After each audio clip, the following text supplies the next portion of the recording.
తెలుగు రాష్ట్రాలకు కేంద్ర హోంశాఖ అయితే మాత్రం ఒక ఊరట కలిగించేటటువంటి అంశం చెప్పింది. మొత్తానికి వరద బాధితులతోటి వరదలతోటి తీవ్ర ఇబ్బందులు పడుతున్నటువంటి రెండు తెలుగు రాష్ట్రాలకు కూడా దాదాపు 3,300 కోట్ల రూపాయలు విడుదల చేసేటటువంటి అవకాశాలు ఉన్నట్లు కేంద్ర హోంశాఖ ఎక్స్లో పేర్కొంది. అలాగే మరోపక్క శివరాజ్ సింగ్ చౌహాన్ కేంద్ర మంత్రి రెండు తెలుగు రాష్ట్రాల్లో కూడా పర్యటించడం ఆయన బృందం. మరోపక్క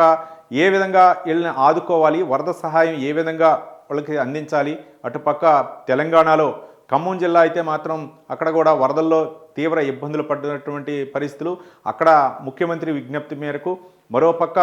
ఆంధ్రప్రదేశ్లో ముఖ్యంగా విజయవాడ బుడమేరు దెబ్బకైతే మాత్రం విజయవాడ విలవెల్లాడినటువంటి పరిస్థితులు అవ్వచ్చు. వీటన్నింటినీ కూడా నివేదికలు ఏ రాష్ట్ర ప్రభుత్వం ఆ రాష్ట్ర నివేదికను అయితే మాత్రం కేంద్రానికి పంపించడం జరిగింది. ముఖ్యంగా ఆంధ్రప్రదేశ్లో అయితే మాత్రం విజయవాడలో జరిగినటువంటి కట్టుబట్టలతోటి చాలామంది కూడా నిరాశులైనటువంటి నేపథ్యంలో ఆంధ్రప్రదేశ్ ముఖ్యమంత్రి కృషితోటి ఆంధ్రప్రదేశ్ ముఖ్యమంత్రి అక్కడ ఉండి పర్యవేక్షించి అక్కడ అంటే ఎలాంటి ప్రాణ నష్టం జరగకపోయినా సరే ఆస్తి నష్టం విషయంలో అవ్వచ్చు, వాళ్ళకి కావలసినటువంటి నిత్యావసర వస్తువుల విషయంలో అవ్వచ్చు, సహాయ సహకారాలు అందించినటువంటి విషయంలో అవ్వచ్చు, అలాగే అధికార యంత్రాంగాన్ని మాత్రం అక్కడ ఉంచి అంటే వాళ్ళకి ప్రజలకి కావలసినటువంటి నిత్యావసర వస్తువులు సరుకులు అదేవిధంగా వాళ్ళ యొక్క ఆకలి దప్పులు తీర్చడానికి చేసినటువంటి ప్రయత్నాన్ని అయితే మాత్రం కేంద్ర మంత్రి శివరాజ్ సింగ్ చౌహాన్ అయితే మాత్రం అభినందించారు. మొత్తానికి రెండు తెలుగు రాష్ట్రాలకు కలిపి అయితే మాత్రం 3,300 కోట్ల రూపాయలను విడుదల చేసే విధంగా అయితే మాత్రం కేంద్ర హోంశాఖ అయితే మాత్రం ఎక్స్లో పేర్కొంది. ఇక అంటే అవసరాలను బట్టి అంటే రెండు తెలుగు రాష్ట్రాల్లో ఒక పక్క తెలంగాణలో అయితే మాత్రం ఇద్దరు బీజేపీ మంత్రులు అయితే మాత్రం ఉన్నారు కేంద్ర మంత్రులుగా, అక్కడ ఆంధ్రప్రదేశ్లో కూడా ముగ్గురు మంత్రులు ఉన్నటువంటి నేపథ్యంలో మరి ఏ రాష్ట్రానికి ఎంత కేటాయించేటటువంటి అవకాశాలు ఉన్నాయనే మొత్తానికి ఈ వ్యవహారం అయితే మాత్రం ఇక కేంద్రం